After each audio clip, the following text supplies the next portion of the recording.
Bonsoir à tous. C'est une scène qui est typiquement française, aussi unique que le défilé du 14 juillet, le retour de l'otage.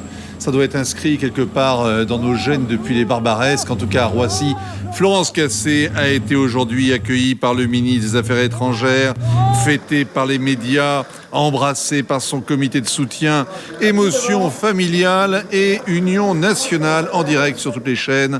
On croirait le retour d'un otage. Et pourtant, c'est juste le dénouement d'un fait divers.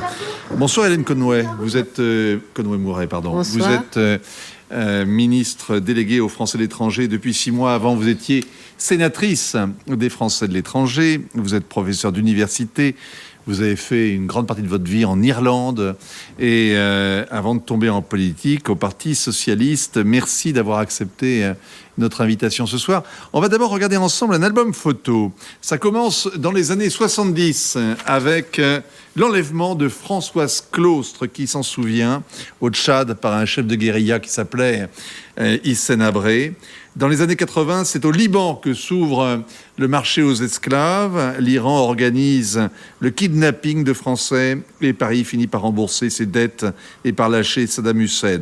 La méthode a fait école. Dans les années 80, la Bosnie, le Caucase enlève des Français pour faire chanter le gouvernement. Dans les années 2000, ce sont les journalistes qui sont ciblés, notamment en Irak et en Afghanistan. Mais le summum a été atteint avec des étrangers. C'est la libération des infirmières bulgares qui a été un des moments clés du quinquennat de Nicolas Sarkozy. Et puis la mobilisation autour d'Ingrid Betancourt qui a été sans précédent. Son calvaire aux mains de la guérilla colombienne a été vécu comme un drame national, alors qu'elle n'est pas française, sinon par les livres qu'elle a écrits et sinon de cœur. Madame le ministre, si vous ajoutez Florence Cassé à cette liste, est-ce que ça vous fait pas un peu bizarre ? Écoutez, peut-être que la société évolue et qu'on a besoin d'émotions. Après tout, la télé-réalité existe aujourd'hui et les gens, je crois, des millions de personnes regardent vivre les autres, ont besoin d'émotions. L'épreuve qu'elle a traversée la rend sympathique. Et oui, sa force de caractère aussi, d'ailleurs. Bien sûr. Écoutez, quand même, 7 ans en prison est une expérience assez exceptionnelle. Je crois que personne ne voudrait vivre. Mais c'est une Française de l'étranger qui avait de mauvaises fréquentations et qui a été victime d'une machination policière, non ? Alors, qu'est-ce qu'on fait ? C'est le dénouement heureux d'un fait divers ? Écoutez, moi, je veux m'attacher simplement à son retour. Elle est heureuse, ses parents sont heureux, sa famille, tous ceux qui l'ont soutenue. Et c'est une Française de l'étranger, pour moi, qui rentre en France. C'est un retour au pays. C'est vous qui auriez dû être à Roissy et pas Laurent Fabius. Parce qu'on est passé finalement de la tragédie des otages à un épisode de roman noir, en fait. Écoutez, ce matin, j'étais à Roissy pour une autre occasion, beaucoup plus triste, qui était le retour de la dépouille de notre compatriote, Yann Desjeux, qui malheureusement a été assassiné en Algérie. C'était un moment très très fort, avec une famille qui est d'une dignité extraordinaire. Nous avons une petite cérémonie intime à laquelle j'ai assisté. Et dans la même journée, il y avait Florence Cassé qui rentrait. Donc je suis passée de la tristesse absolue à un moment de bonheur, en me disant qu'en effet, elle retrouvait son pays vivante et elle était heureuse et ce bonheur était partagé. On va revenir sur les risques que vivent les Français qui vivent à l'étranger et sur le sort de ceux qui sont ciblés par les terroristes. Mais d'abord, on va rejoindre à Mexico Hélène Lecomte, notre envoyée spéciale. Bonsoir Hélène. Florence Cassé a été l'objet d'une machination politique, d'une machination policière et désormais tout le monde l'admet. Mais est-ce que les Mexicains reconnaissent qu'elle a été victime d'une erreur judiciaire, qu'elle est innocente ?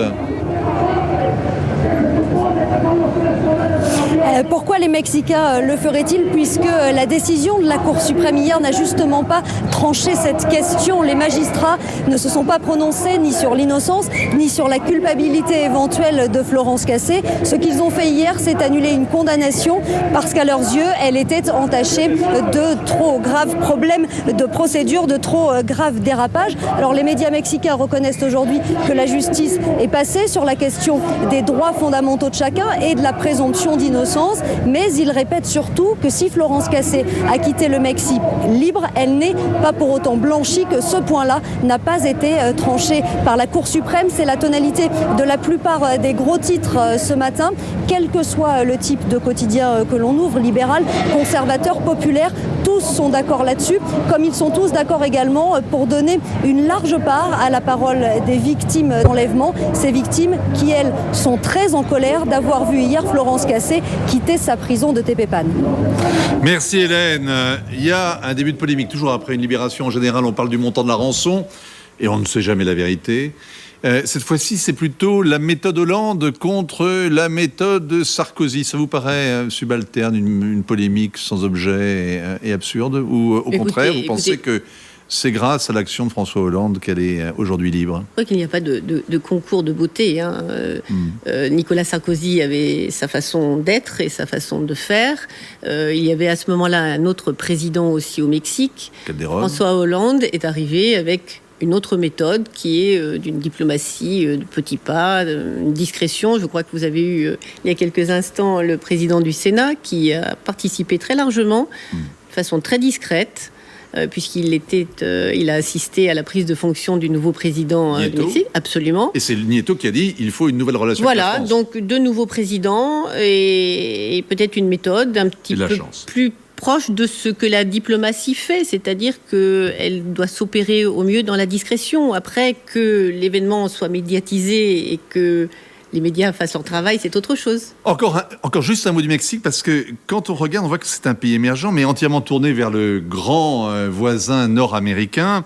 Les échanges avec la France c'est peanuts, 35e client, vous voyez, 52e fournisseur. L'affaire Cassé n'a, paraît-il, eu aucun impact économique, c'est du moins ce qu'on prétend dans les ministères. On se demande donc à quoi ça sert de faire des relations publiques et l'image corporate de la France, les années du Mexique en France, les années de la France, tout ça sert à rien finalement. Oh, ce n'est pas vrai. Peut-être que nous serions pas 35e, mais 50e. Ça serait encore pire. Non, je crois que la France a besoin d'être présente. En tout cas, au ministère des Affaires étrangères, forcément, nous voyageons beaucoup et nous déplaçons beaucoup. Mais ce que l'on nous dit, c'est que la France n'est pas très présente à l'étranger. Nous bénéficions d'une belle image, parfois romantique, mais que nous sommes attendus, nous sommes écoutés quand nous voulons bien nous exprimer, mais que nous ne sommes pas dans le contact direct. Et ça, je crois que j'essaye en tout cas de motiver mes collègues ministres de se déplacer plus largement et plus souvent. Je voudrais qu'on parle un instant des otages, parce que leur sort est très différent de ce qu'a vécu Florence Cassé. Eux, ils sont gardés par des gens qui haïssent la France et qui la haïssent pour ce qu'elle est. Et ils sont détenus parce qu'ils sont français, et on risque de les assassiner à cause de ça. Et s'ils ne sont pas assassinés, ils risquent d'être tués dans le cadre d'une opération de sauvetage. Ce n'était jamais arrivé, c'est arrivé 4 fois, 4 morts en l'espace de 2 ans, 4 opérations qui ont tourné court. On a l'impression qu'on célèbre d'autant plus Florence Cassé qu'on s'est résigné à passer les otages, sinon par profits et pertes, en tout cas qu'il y a une sorte de raison d'État qui s'impose désormais. On ne se retient plus de faire de la politique parce qu'on a des otages. Oui, mais vous savez, nous y pensons tous les jours. Nous avons au centre de crise des gens qui sont mobilisés constamment, 24 heures sur 24, pour suivre justement le sort de ces 8 otages que nous avons malheureusement encore à l'étranger. Mais aussi, il faut penser à leurs familles. Et c'est pour ça, tout à l'heure, je parlais de discrétion dans la diplomatie. Vous savez, il y a des domaines où il faut dire le moins possible. Et puis, le résultat est bien sûr de pouvoir les voir revenir au pays un jour sains et saufs. Vous nous parliez de Yann Desjeux, ce Français qui a été tué dans l'attaque de la raffinerie.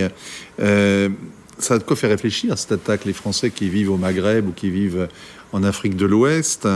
Est-ce que vous les incitez à prendre des risques parce qu'il faut continuer à faire de l'export, ou est-ce que vous pensez qu'ils doivent désormais assumer eux-mêmes les risques qu'ils courent en vivant dans le Sud ? Non, alors vous savez, nous sommes toujours présents. Nous avons un des plus grands réseaux consulaires dans le monde. Nous avons un protocole de sécurité qui est parfaitement en phase avec les différentes possibilité, en tout cas de crise que nous sommes amenés à gérer, nous envoyons des messages très régulièrement à nos ressortissants, tous ceux qui sont enregistrés en tout cas dans les consulats, pour les informer et les tenir informés de l'évolution d'une situation. Cela est fait sur leur téléphone portable, sur leur téléphone portable, sur les ordinateurs, où ils reçoivent constamment des informations s'il y a une crise qui sévit dans le pays où ils se trouvent. Il faut qu'ils soient vigilants, le danger est partout. Oui, mais en même temps, il ne faut pas... L'idée maintenant, c'est que le danger est partout et qu'on ne peut plus bronzer impunément sur n'importe quelle plage. Alors... au Quai d'Orsay, on connaît des situations parfois tout à fait dramatiques de Français du bout du monde, et notamment les difficultés de ceux qui sont emprisonnés dans toutes sortes de prisons. Voici un peu leur liste. Ils sont à peu près 2200. 7 d'entre eux, au moins, sont condamnés à mort. Certains seraient même dans les couloirs de la mort des prisons américaines. La plupart des détenus le sont, vous le voyez, en Europe ou en Afrique, peu au Moyen-Orient, seulement une centaine en Asie. Beaucoup se plaignent d'être abandonnés par la mère patrie. Qu'est-ce que vous leur répondez ? Que ce n'est pas vrai. La protection consulaire que la France délivre à ses ressortissants à l'étranger est réelle. Nous savons que nos consuls visitent très régulièrement les détenus, leur offrent un soutien par le biais d'avocats qui sont recrutés quand cela n'est pas possible par le détenu lui-même. Non, nous ne laissons pas du tout tomber nos ressortissants. Cela est parfaitement injuste. Il y en a plus d'un de ces prisonniers dont le dossier est douteux ou même carrément vide. On va prendre un exemple, celui du Français Thierry Michel Atangana. Ça fait plus de 15 ans qu'il croupit à Yaoundé, au Cameroun. Il vient d'être recondamné pour les mêmes faits. Il a été condamné à 20 ans de mieux.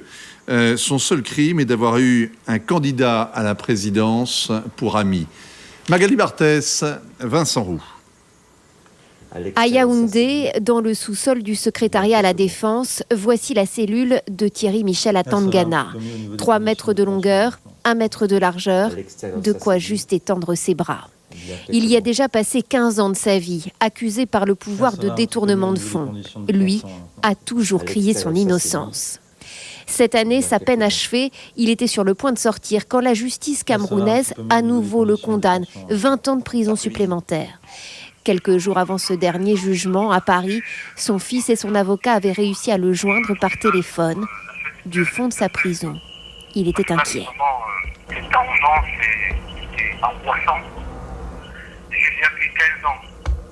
Une affaire politique pour son avocat. Tout commence dans les années 90. Atangana a 20 ans. Il est envoyé par son entreprise française à Yaoundé pour aider à la construction d'autoroutes au Cameroun. Là, il se lie d'amitié avec cet homme, Titus Edzoa, médecin personnel et ministre du président Paul Biya. En 97, Edzoa annonce sa candidature à l'élection présidentielle, suscitant la colère du pouvoir. Et c'est suite à l'annonce de cette candidature que tous les deux, c'est-à-dire le candidat et Michel Atangana, ont été arrêtés et jugés de manière expéditive. Pour le département d'État américain, Atangana, comme son ancien mentor, sont des prisonniers politiques. La France, elle, est toujours restée très discrète dans cette affaire. Il a fallu attendre 2007 pour que Paris s'intéresse au cas de ce ressortissant. Son avocat et sa famille en appellent désormais à François Hollande. Le président Paul Biya, l'inamovible président du Cameroun, sera la semaine prochaine à Paris. Il sera reçu à l'Élysée. Ça fait longtemps qu'il gratte à la porte. Il va enfin être admis. C'est le moment de faire le forcing. Qu'est-ce que vous allez faire pour Atangana ? Écoutez, le président Hollande avait rencontré en décembre dernier le président mexicain. Nous avons aujourd'hui un dénouement heureux. Il faut espérer que la même chose se passe pour ce monsieur. Que la méthode discrète soit plus persuasive. Peut-être. Merci Madame la Ministre. Je vous en prie, un vrai plaisir. Ainsi va le monde. L'info continue sur la chaîne Info.